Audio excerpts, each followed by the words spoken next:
Declaro aberta a 53ª reunião extraordinária da Comissão de Serviços de Infraestrutura da terceira sessão legislativa ordinária da 54ª legislatura.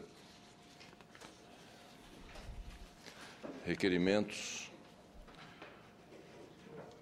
Requeiro com fundamento, requerimento número 52 de 2013, requeiro com fundamento no artigo 58, parágrafo 2º, inciso 2 da Constituição Federal, combinado com o artigo 93, inciso 2 do Regimento Interno do Senado Federal, a realização de audiência pública no âmbito desta comissão para tratar das recentes medidas legislativas de renegociação de dívidas de produtores rurais do Nordeste.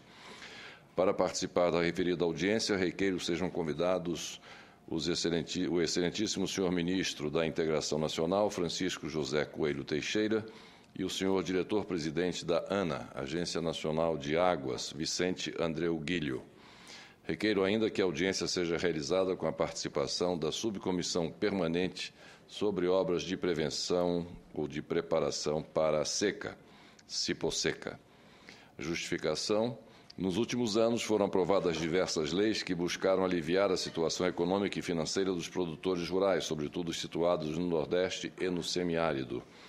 O objetivo da audiência é ouvir as autoridades relacionadas sobre o assunto.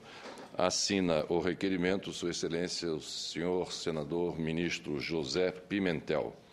Será colocado na pauta da nossa próxima reunião para a deliberação de Suas Excelências integrantes desta Comissão de Serviços de Infraestrutura. Comunicado. 5º ciclo de audiências, relato do 3º painel. Em continuidade ao ciclo de audiências públicas, denominado Investimento e Gestão, desatando o nó logístico do país, esta Comissão de Serviços de Infraestrutura realizou, na última quarta-feira, dia 30 de outubro, o 3º painel do tema Telecomunicações, Governança, Desafios Operacionais, Segurança e Visão de Futuro, com a participação do senhor Wilson Cardoso, diretor de Tecnologia para a América Latina da NSN, Nokia Solutions and Networks, do senhor Antônio Carlos Valente da Silva, presidente da Companhia Telefônica Vivo, e do senhor Jarbas José Valente, conselheiro da Agência Nacional de Telecomunicações, Anatel. A banda larga móvel é hoje o centro da conectividade, usada por todas as classes sociais, com forte impacto na inclusão social, afirmou o senhor Wilson Cardoso. Trabalho conjunto desenvolvido pela Universidade de Colômbia e pela União Internacional de Telecomunicações concluiu, quanto ao Brasil, que o aumento de 10% na taxa de crescimento de banda larga contribui com 0,8% no crescimento do PIB e implica a redução na taxa de desemprego em 0,6%. Enquanto a média mundial de velocidade é de 3,3 megabytes por segundo, a Coreia do Sul, com 13,3 megabytes, e o Japão, com 12 megabytes por segundo, lideram o ranking. O Brasil, com velocidade média de 2,4 megabytes por segundo, ocupa a posição número 80 entre 240 países. Embora, consideradas as dimensões do país e a distribuição geográfica em relação a outros países, nossa situação seja boa e venha melhorando em termos de velocidade, temos muito o que fazer. A cobertura da banda larga móvel, o 3G, já atinge 90% da população, mas somente 30% das pessoas cobertas utilizam o 3G. Alguns fatores aceleram o crescimento da banda larga móvel no Brasil. Uma classe média emergente tem acesso aos dispositivos e aos custos dos serviços de conexão de banda larga móvel, uso interno de redes sociais, onde os brasileiros ficam 75% mais tempo conectados que a média mundial. 75% mais tempo conectados do que a média mundial no Brasil. E o Plano Nacional de Banda Larga, conectado com programas de incentivos governamentais, também citou o palestrante. A Europa Ocidental, com área muito similar à área geográfica do Brasil, para dar acesso a 100% das residências, com 30 megabytes por segundo, prevê investimento de 270 bilhões de euros até 2020, dos quais 50 bilhões de euros do setor privado e 220 bilhões de euros do setor público. Nos últimos 3 anos, a Telebrás investiu por volta de 100 milhões de reais contra investimentos do setor público europeu da ordem de 10 a 20 bilhões de euros, pois mesmo na Europa o setor privado não consegue levar banda larga a todos os lugares, argumentou o Dr. Wilson. A receita de todas as operadoras que estão no mercado hoje tem se deteriorado nos últimos anos, pois existe um grande problema mundial em telecomunicações, que é o aumento expressivo do consumo de banda sem o aumento do pagamento. Hoje, no Brasil, a média de retorno do investimento é de 4%, rentabilidade pior que qualquer aplicação financeira média no mercado, avaliou ele. Continuando, disse ele, temos um desafio de crescimento, indicando que entre 2010 e 2020, as redes de telecomunicações têm que crescer 1000 vezes em capacidade.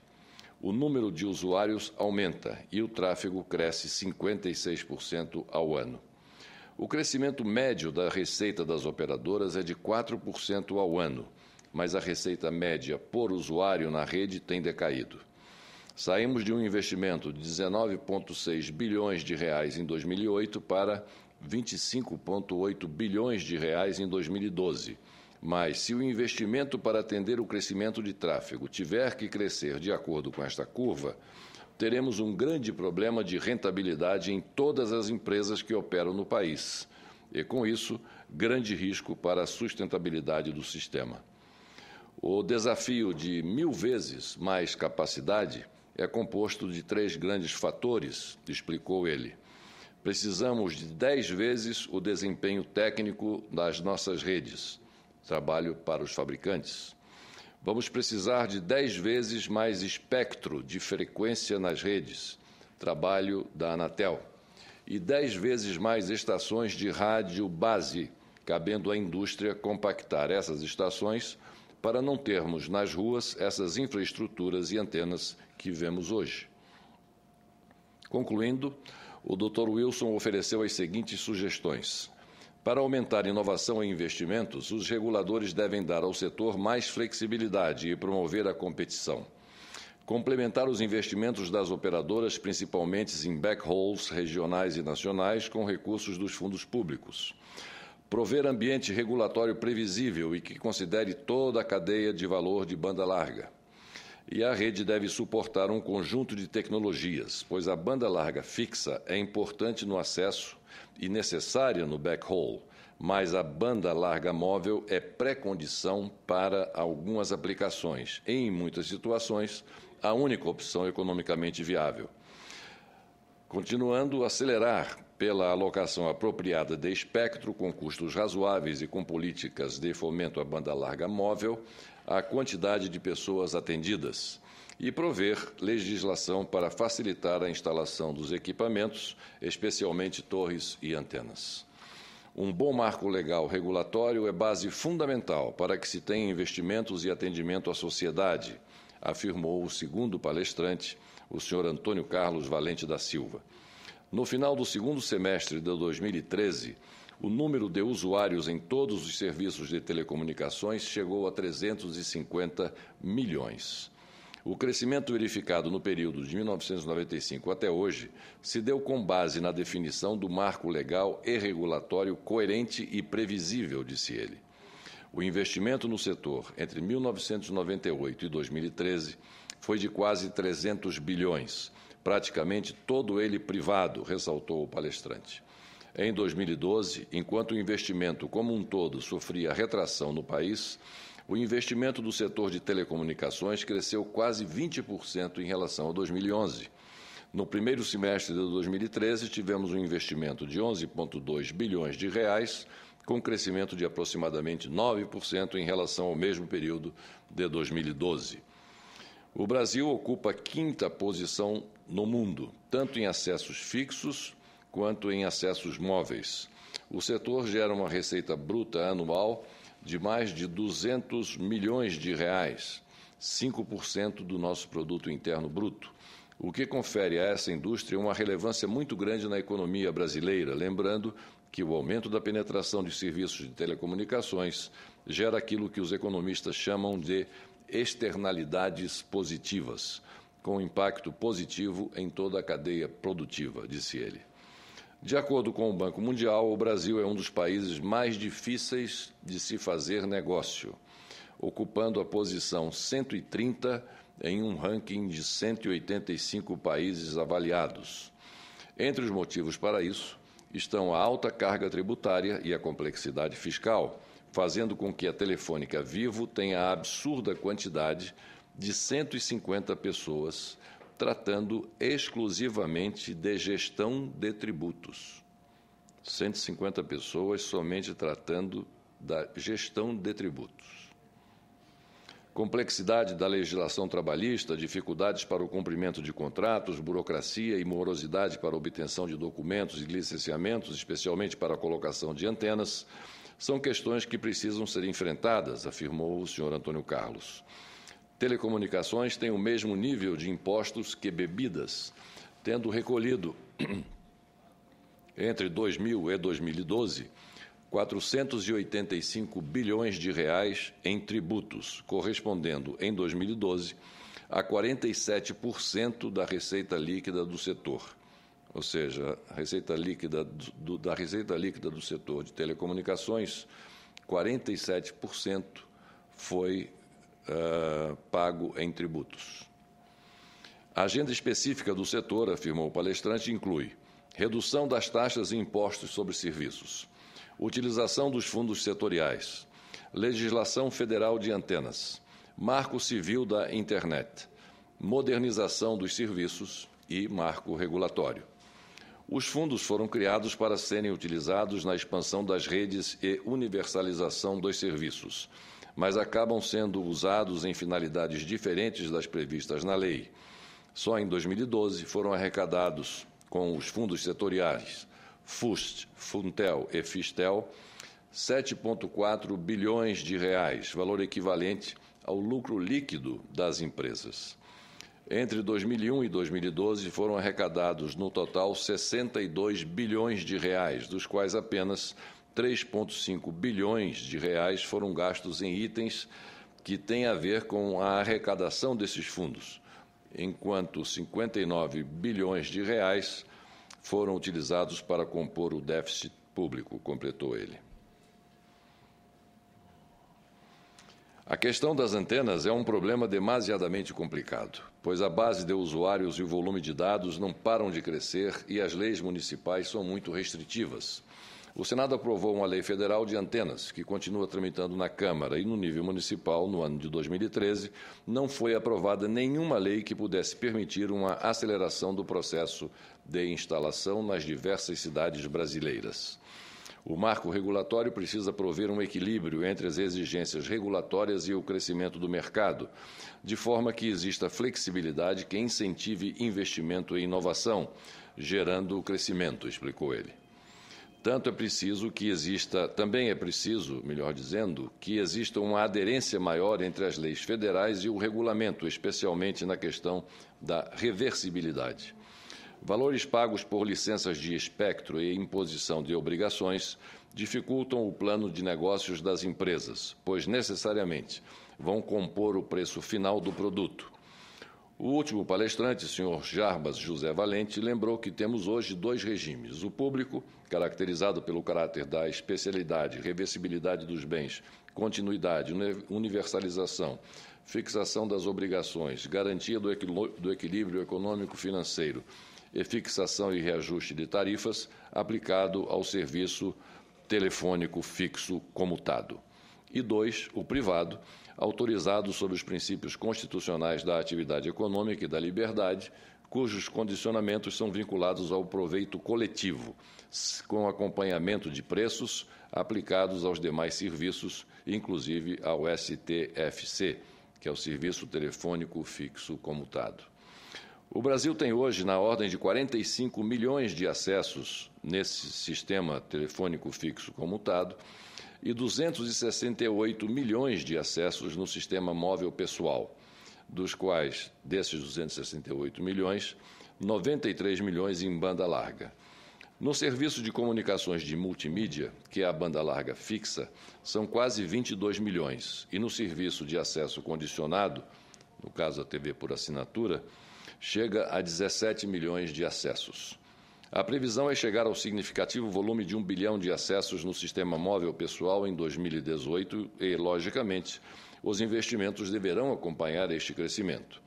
A telefonia fixa tem perdido relevância econômica para os outros serviços e as concessionárias de regime público têm perdido cada vez mais clientes para os autorizados, regime privado, que já estão chegando a quase 40% desse mercado. Pelas condições atuais do regime público, a tendência é de que a telefonia fixa tenha mais dificuldade no seu investimento.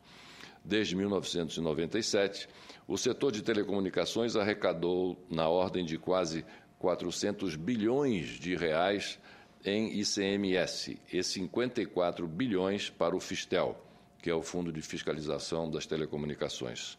Recursos que precisam ser equilibrados para criar condições de inclusão social e digital via serviços de telecomunicação, argumentou ele. Nos últimos 10 anos, foram investidos 83 bilhões de reais em redes fixas, dos quais 44 bilhões em banda larga e 88 bilhões de reais em redes móveis, totalizando 171 bilhões de reais, informou o palestrante. Nesses 15 ou 16 anos de marco legal, praticamente sem usar os recursos do FUST, Fundo de Universalização dos Serviços de Telecomunicações, que somam por volta de 12 bilhões de reais, conseguimos universalizar o serviço telefônico fixo comutado, presente hoje em todas as cerca de 64 mil localidades do território nacional, com acesso direto em todos os locais com mais de 100 mil habitantes. A banda larga fixa também cresceu, entretanto, ainda está muito restrita à população de maior poder aquisitivo e localizada em áreas de maior concentração urbana. O desafio para o futuro é massificar a infraestrutura de banda larga e mudar o paradigma, hoje de voz para dados e dados de alta velocidade. Essa infraestrutura é composta de 2 segmentos: as redes de acesso, que chegam até o usuário final, empresas ou pessoas, e a rede de transporte, que é a infraestrutura de transmissão de longa distância, incluindo o backbone, núcleo de alta capacidade de transmissão da rede, e o backhaul, infraestrutura de conexão entre o backbone e os pontos de concentração das redes de acesso, explicou ele. Precisamos, então, evoluir o arcabouço regulatório, ampliar a capilaridade de backhaul e a capacidade de backbone, acelerar a velocidade média de conexão à internet, massificar conexões de alta capacidade, garantir interatividade plena e transparência na natureza da informação e assegurar a qualidade plena e entrega das velocidades contratadas. Assegurar a qualidade plena e entrega das velocidades contratadas, asseverou o senhor Jarbas Valente. O palestrante apresentou dados comparativos de investimentos em banda larga realizados e planejados em diversos países e propôs um estudo de caso para o Brasil, em que até 90% dos municípios seriam alcançados com fibra ótica, levando banda larga fixa para aqueles com mais de 30 mil habitantes, que constituem um total de 1.073 municípios no Brasil com mais de 30 mil habitantes. E banda larga móvel àqueles abaixo disso, ou seja, municípios abaixo de 30 mil habitantes no Brasil são 4.492 municípios. Significa levar a fibra, que hoje chega a 2.631 municípios, 47% do total dos municípios brasileiros, a mais de 2.478 dos 2.934 municípios, que constituem 53% ainda não atingidos. Áreas remotas e comunidades rurais poderão ser atendidas por outras tecnologias, a exemplo de satélites e de banda Ka, o que está sendo implantado na região norte pela Telebrás. Vamos precisar de investimento de 39 bilhões de reais na rede de transporte, de 91 bilhões na rede de acesso fixo e 40 bilhões de reais na rede de acesso móvel. Ou seja, basicamente, os mesmos 170 bilhões de reais investidos nos últimos 10 anos para o Brasil ter a infraestrutura que tem hoje de voz e de dados. Temos que nos debruçar e discutir nesta casa e em todos os fóruns como viabilizar uma alternativa para termos backbone, backhaul e a massificação da banda larga fixa e móvel no Brasil. Os recursos para esses investimentos podem vir de várias fontes. Como exemplos, enumerou o palestrante, como exemplo de financiamento público, das obrigações das próprias prestadoras, da licitação, substituindo o pagamento em dinheiro pela autorização da radiofrequência por obrigações e contrapartidas, e da atualização regulatória pela revisão das metas da universalização, possível revisão do regime de prestação e utilização do FUST. É importante, tem viabilidade e resultará em um acréscimo estimado de pelo menos 1% ao ano no PIB. Precisamos crescer e ter desenvolvimento. Isso promoverá a inclusão social e digital, o acesso de todos os brasileiros a essa tecnologia, o desenvolvimento pessoal de cada um, não só nessa área, mas na área de educação, etc. E, em decorrência disso, haverá criação de empregos e o desenvolvimento da indústria de tecnologia nacional, concluiu o senhor Jarbas Valente.